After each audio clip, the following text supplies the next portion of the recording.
Hello, everybody, and welcome back to the Entertainment Esquire. Today, we'll be discussing celebrity lawsuits in the context of the OMG Girls versus MGA Entertainment. Let's get started.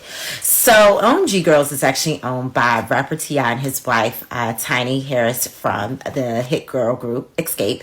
And they have this girl group, including their daughter, Zonique.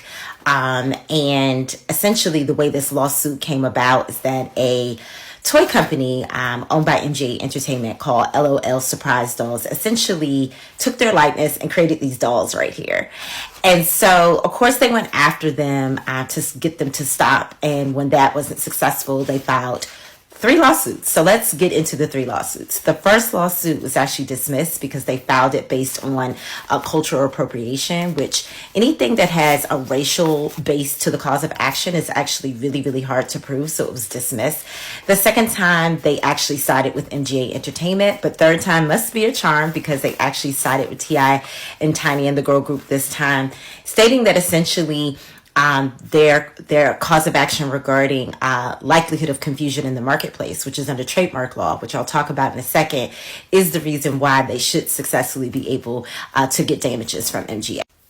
Essentially, the courts said that the underlying cause they filed this time under the third lawsuit regarding cause of confusion in the marketplace was a stronger claim to stand on because it falls under trademark law called false association. So essentially, if someone goes out and files a trademark for a product and service, so in this case, dolls, and they look like you or they look like your children, then although you are not obviously in the marketplace to sell dolls, at the end of the day, it is falsely associating their product, the dolls here in this case, are falsely associating with a girl group that's in a separate trademark category, but a related trademark category in entertainment. And so essentially, if you can prove that there's this false association under trademark law, which would cause this customer confusion, you then have a case. And so this is what essentially their win rested on. The punitive damages were awarded because they essentially said that the doll company did this on purpose. I mean, they even showed them pulling doll inspiration from some of the girl group's previous social media posts. So they felt like they did it on purpose. And so this is why they were also awarded punitive damages, with the total being almost $71 million. So kudos to their attorneys for still fighting for them as this relates to this. MGA Entertainment can actually still appeal this ruling, but the hope is that since they've been down this road 3 times, they will just let the Harrises have it. Today we'll be discussing celebrity trials in the context of Jordan Chiles against the Court of Arbitration for Sports. Let's get started. Jordan Chiles is taking her fight to get her bronze medal back all the way to the Supreme Court, the Switzerland Supreme Court, that is. If you recall, Jordan Chiles got pushed back to 5th place instead of 3rd place with her bronze medal when Romania challenged the fact that her coach did not contest a review of her score within the 1-minute deadline.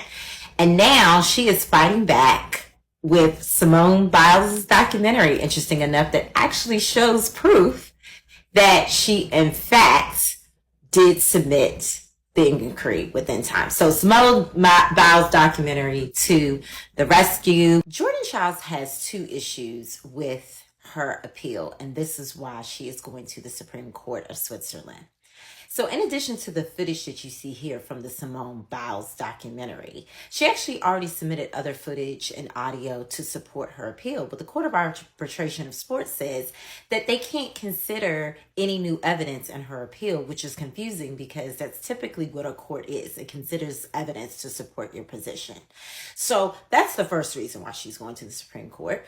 The second reason is it has been discovered that the person that ruled on her appeal actually has represented Romania in some other legal proceedings. And so there appears to be also a conflict of interest. So she definitely has 2 solid reasons why she needs to go to the Supreme Court of Switzerland. Some of you may wonder why she's going to the Supreme Court of Switzerland. Well, the Court of Arbitration for Sports, that is where they're based out of. That is where their organization is formed. And so Switzerland therefore has jurisdiction over this matter. So it should be interesting to see if they will give Jordan Childs a fair shot at her appeal, and hopefully she'll be bringing back that bronze medal. Thank you for watching The Entertainment Esquire. You can find me on all my social media handles at The Entertainment ESQ and on YouTube at The Entertainment Esquire.